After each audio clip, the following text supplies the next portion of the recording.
마켓 시그널 시작합니다. 시청자 여러분 안녕하십니까? 이주혜입니다. 조민재입니다. 네, 8월의 생산자 물가 지수가 하락한 소식이 전해지면서 연내 금리 인하에 대한 기대감이 이제 3차례 정도 나오고 있습니다. 자, 이에 따라서 앞으로에 대한 이 금리에 대한 어떤 하락의 금리 인하에 대한 기대감 더욱더 커지고 있는 상황이고요. 또한 M7 종목들은 혼조세를 보였는데 애플이 3%대 하락, 그리고 엔비디아가 3%대 상승을 보였습니다. 네, 오라클과 관련해서 오라클이 장중에 40%대 급등을 보였었죠. 이 관련된 AI 반도체 쪽은 강했지만 그 이외에 특히나 시놉시스 쪽은 굉장한 악재가 있었습니다. 이 밤사이에 특히나 개별 주간 희비가 엇갈렸는데 전체 3대 지수 흐름은 어떻게 끝났을지 바로 확인해 보시죠. 이 PPI, 그러니까 생산자 물가지수가 예상을 깨고 그리고 예상보다도 상당히 온건하게 좋게 나왔습니다. 이 때문에 금리 인하에 대한 이런 장애물이 완전히 좀 없어진 상태이고요. 내일 CPI도 보셔야겠지만 현재로서는 연내 3회 금리 인하가 여전히 가장 유력합니다. 자, 그럼에도 불구하고 보시다시피 다우는 0.48% 내렸고 나스닥도 강보합, 또 S&P 500 역시 0.3% 상승에 그쳤습니다. 이 혼조세로 마무리가 된 건데 이 희비를 엇가른 건 바로 개별주 이슈였습니다. 가장 첫 번째로 이 8월 PPI 생산자 물가지수, 우리가 언론에서는 도매 물가라고도 많이 하죠. 잠시 후에 뒷판에서 더 자세하게 보시겠지만요. 우선 8월 PPI 그리고 근원 PPI, 변동성이 큰 에너지와 식료품을 제외한 수치조차도 전월비와 전년비 모두 시장 예상치를 하회했습니다. 또 이게 이 근원과 또 일반 그냥 헤드라인 PPI 모두 다 이게 월간 기준으로 봤을 때에는 둔화세, 마이너스를 기록하기도 했는데요. 이 시장 전망과 아예 반대 방향으로 움직인 거죠. 내일 발표되는 CPI 결과까지 확인을 해봐야 좀 확실해지겠지만 현재로서는 방금 말씀드렸던 것처럼 연내 3회 인하 전망이 뚜렷하고요. 9월 인하는 B컵보다는 아직까지는 25bp 인하 확률이 훨씬 높습니다.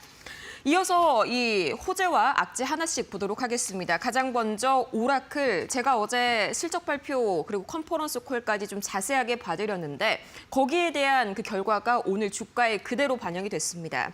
장중에 40% 상승세를 보이면서 시가총액이 1조 달러에 육박했고요. 또 2분기 실적이 예상치를 하회했다는 거는 이제 다 알고 계실 겁니다만 하지만 중요한 건 수주잔고, 앞으로 벌어들일 매출이었죠. 이 수주잔고가 이번 분기에만 350% 넘게 폭증했고요. 또 향후 5년 내 클라우드 매출이 1340% 이 네 자릿대 수가 나왔습니다. 거기에 엔비디아와 브로드컴도 오늘 좋은 이슈로 함께 움직였는데 이 오라클의 클라우드에 대한 수요가 높아지면 당연히 이 엔비디아와 브로드컴에 대한 칩 수요도 함께 높아지게 됩니다. 그렇기 때문에 오늘 엔비디아는 3%대, 브로드컴은 8%대, 엔비디아보다 브로드컴이 조금 더 강한 상승 보인 거는요. 최근 들어서 오라클과 브로드컴 간의 공급망이 더욱더 강화되고 있는 기조 때문이라는 점 함께 체크해 보시면 좋을 것 같습니다. 반면 이 시장 지수를 아쉽게 만들었던 건 바로 이 시놉시스가 35% 급락했는데요. 어제 오라클과 동시에 실적 발표를 했습니다. 그런데 전혀 이 주가 흐름은 반대로 움직였죠.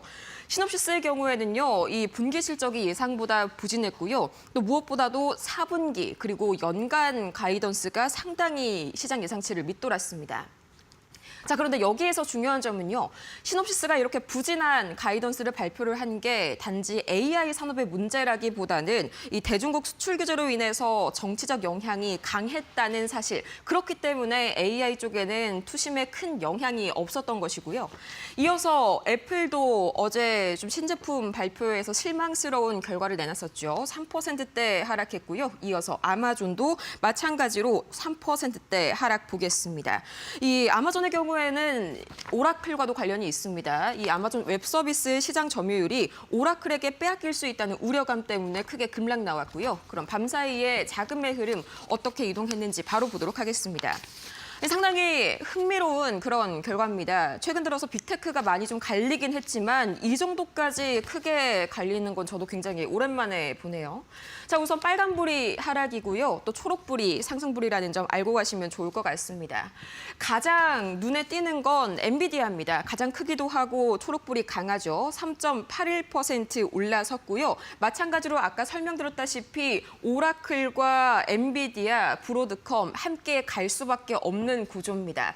오라클은 결과적으로 35.95% 상승으로 오늘 장을 마감을 지었네요. 자, 그런데 바로 그 밑에 있는 시놉시스 아까 말씀드렸었죠. 35% 하락이 나왔습니다. 전혀 정반대의 결과가 이 실적 발표를 통해서 나왔다. 그리고 그걸 갈랐던 건 가이던스였다라는 점 참고를 해보시면 좋을 것 같고요. 이어서 특히나 엔비디아는 어제 이 오라클이 350억 달러의 자본 지출을 할 것이다라고 밝혔는데 여기에 대해서 엔비디아가 그걸 흡수할 것이라는 기대감이 주가를 더욱더 끌어올렸고요. 브로드컴도 마찬가지였습니다. 이어서 테슬라는 0.24% 강보합권에서 거래 마쳤습니다. 최근 새로운 에너지 저장 장치 시스템인 이 메가팩3 그리고 메가블록을 공개했는데 이게 곧 에너지 저장 장치 시장에 있어서 게임 체인저가 될 것이란 그런 분석들이 계속해서 나오고 있습니다. 다만 오늘은 이 클라우드 쪽에 대한 수요가 워낙 강했기 때문에 매기를 다소 뺏기는 모습이었고요. 오늘 애플은 3.2% 하락했습니다. 이 신제품에 대한 실망감들, 디자인적인 측면이라든지 AI에 대한 언급이 부족했다는 점이 특히나 강하게 작용했다고 말씀을 드렸죠.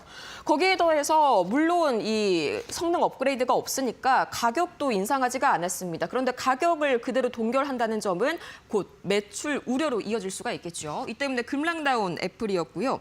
이어서 메타도 1.79% 하락했습니다. 이 아마존이 넷플릭스와 광고 파트너십을 발표를 했는데 이게 곧 메타 쪽에 이 경쟁 의식을 더 심어준다, 경쟁 우려가 부각이 된다라는 점이 특히나 악재로 작용이 됐고요. 거기에 더해서 메타의 전직 연구원들이 밤사이에 미국 상원 청문회에서 폭로를 한 가지 했는데 메타가 VR 플랫폼에서 아동 유해성 조사를 금지했다. 이게 아동에게 유해할 수 있음을 알면서도 방관했다라고 주장했습니다. 이 때문에 메타도 강한 하락 보였고요. 아마존은 오라클의 반대급부로 하락했다는 점 다시 한번 설명드립니다. 그 이외에도 오라클이 좋은 흐름을 보이니까 클라우드와 또 같이 갈 수밖에 없는 전력주들 굉장히 좋은 흐름 보였는데 이 보시자면 굉장히 강한 흐름 보였었던 전력주였습니다. 이 주의 번호바가 6%대 또 비스트라 에너지가 약 8% 가까운 강세 보였습니다. 자, 그러면은 이 밤사이에 나왔던 생산자 물가지수 PPI 한번 간단하게 보고 넘어가도록 하겠습니다. 우선 제가 말씀드렸다시피 생산자 물가지수 PPI 저도 놀랐습니다. 오히려 마이너스가 월간 기준으로 나왔는데 이 때문에 금리 인하 여전히 초록불 켜져 있는 상태고요. 보시다면 제가 가지고 온 게 이 연간 PPI 상승률 그래프인데 이 끝단 부분에 좀 주목을 해보시면 좋을 것 같습니다. 보시자면요. 이 진한 자주 색깔이 바로 이 헤드라인 PPI고요. 그러니까 전체 PPI, 연한 분홍색이 바로 이 근원 PPI, 변동성이 큰 에너지와 식료품을 제외한 수치라고 보시면 되겠습니다. 보시자면 모두 다 예상치를 하회했고요. 이 과거 데이터와 비교해 봤을 때에도 상당 부분 큰 폭으로 줄어들었다는 점 확인이 되실 겁니다. 이렇게 모두 월간과 또 전년 대비해서도 전부 다 하회하는 흐름이 나타났고요. 특히나 전월비 대비해서는 상승할 것이라는 전망을 깨고 마이너스 둔화되는 그런 흐름들이 나타났습니다. 자, 여기에서 그러면은 대체 왜 이런 결과가 나온 걸까? 특히나 관세 이슈가 있었는데 하시는 분들 계실 텐데요. 이번 발표의 특징이 그겁니다. 이 트럼프 정부의 관세 발표에도 불구하고 오히려 둔화가 이루어졌다는 점은 기업들이 이걸 소비자에게 관세 부담을 전가한 게 아니라 그대로 흡수했기 때문입니다. 이 예전에 코로나 시기 당시에는 워낙 공급망이 위축됐는데 소비는 큰 변화가 없다 보니까 기업들이 가격 결정력을 갖게 됐는데 그간에 하도 이 물가가 높고 금리도 높은 수준을 유지를 했다 보니까 이제는 소비 위축이 더 커져서 소비자들이 가격 결정력을 갖고 오게 된 거죠.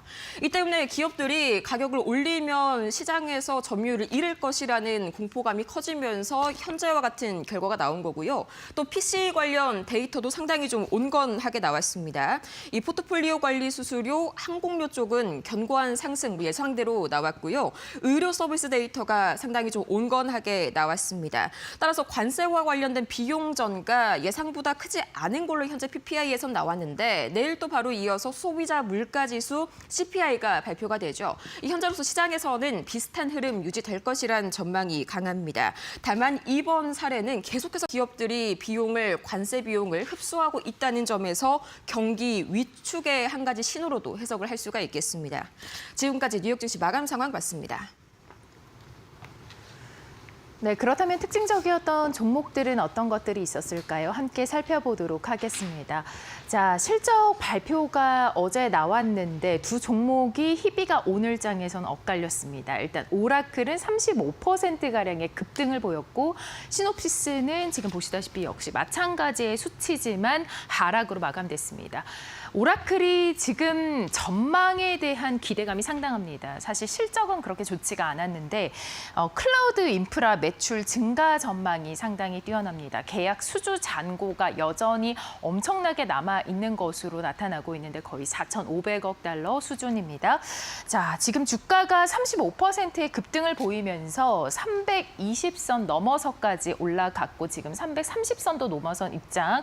1992년 이후로는 최고치의 주가를 기록했다라면서 LSEG에서는 표를 제시하기도 했습니다. 또한 오라클이 지금 오픈 AI와 수주 계약을 체결했다라는 월스트리트 저널의 단독 보도까지 나오면서 더욱더 탄력이 깊어졌고요.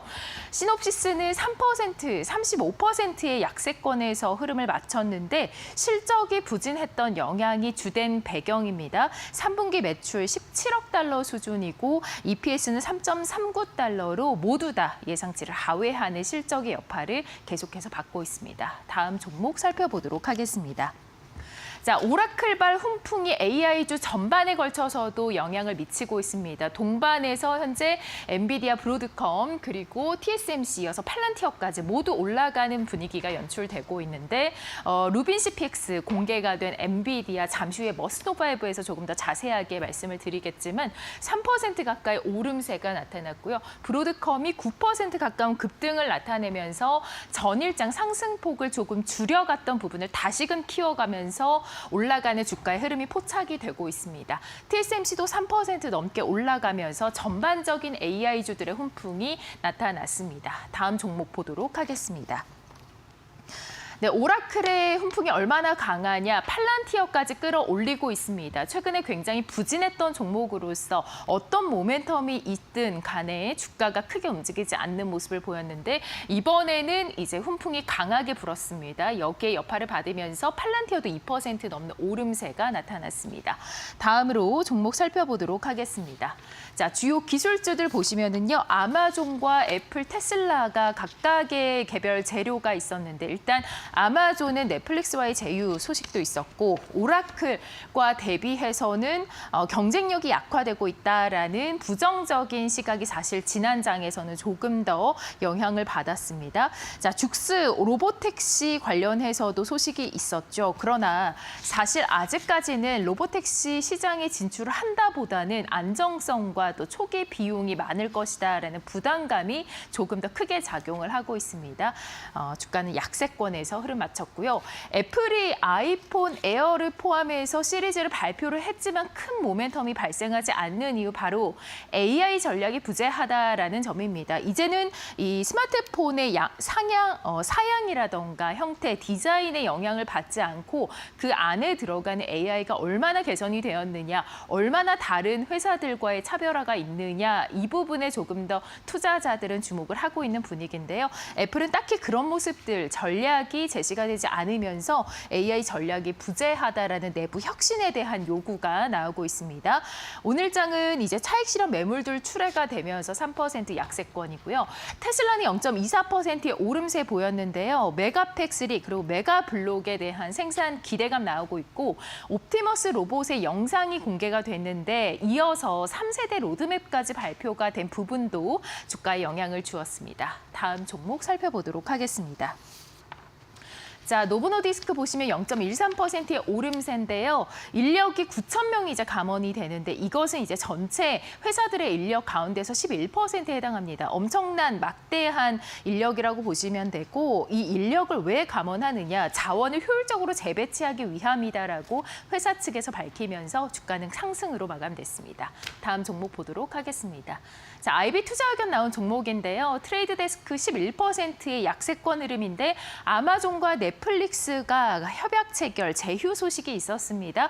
이에 따라서 이전에 독립적이고 독점적인 계약을 맺었던 트레이드 데스크는 반사적으로 사실상 좀 지위를 잃을 수 있다라는 우려감이 제시가 되고 있고 투자 의견이 $80에서 $50로 하향 조정된 리포트 나왔습니다. 지금까지 특징주 살펴봤습니다. 밤사이 매크로 지표 흐름 보도록 하겠습니다. 가장 먼저 국제유가 WTI 흐름 보시죠. 밤사이 국제유가는 계속해서 상승세 이어가고 있습니다. 1.84% 제법 큰 폭으로 올랐습니다. 벌써 $63 선 후반을 막 지나가고 있는데 이 이스라엘이 최근 카타르 내 하마스 지도부를 공격을 했었죠. 거기에다가 또 밤사이에는 이 폴란드가 러시아 드론을 격추하는 등 계속해서 지정학적인 그런 위기감이 고조되고 있습니다. 이 때문에 유가에 대해서는 이 공급 단기적으로 우려에 대한 그런 걱정이 커지면서 상방 압력 받아가고 있는 그런 국제 유가고요. 이어서 원달러 보기 전에 달러 인덱스, 달러는 강세를 보였습니다. 이 밤사이에 매크로가 좋게 나왔는데 왜 또 갑자기 안전자산 쪽이 달러 쪽이 부각을 받았느냐? 사실 제가 종전에 이 PPI 생산자 물가지수가 좋게 나왔는데 좀 후반부 설명을 길게 드린 게 이 때문입니다. 이 종전에 PPI의 특징을 보자면 겉으로 보기에는 데이터가 괜찮지만 소비 위축 그리고 거기에서 나온 경기 위축의 신호들이 나오고 있다라고 말씀을 드렸었죠. 계속해서 소비자들이 지갑을 안 여니까 이게 경기 위축으로 이어지고 기업들은 고스란히 그 관세 비용들을 부담하고 그래서 고용에 대한 그런 위축이 계속해서 일어나는 악순환에 현재 놓여 있는 겁니다. 이 때문에 이 밤사이에 안전자산에 대한 선호 심리가 올라가면서 달러화는 소폭 강세 보였고요. 반대로 원달러 환율은 4.19원 가까이 크게 내려앉았습니다. 여기에 더해서 어제 또 코스피가 상당히 좋은 그런 그림을 보여줬었죠. 사상 최고치를 돌파를 했습니다. 이게 뭐 선물 옵션 만기에 따른 수급적인 요인도 있었고요. 물론 오라클의 이런 실적에 따른 반도체주 위주의 이런 외국인과 기관의 대규모 매수세 역시 함께 이 원화 강세를 주도했습니다.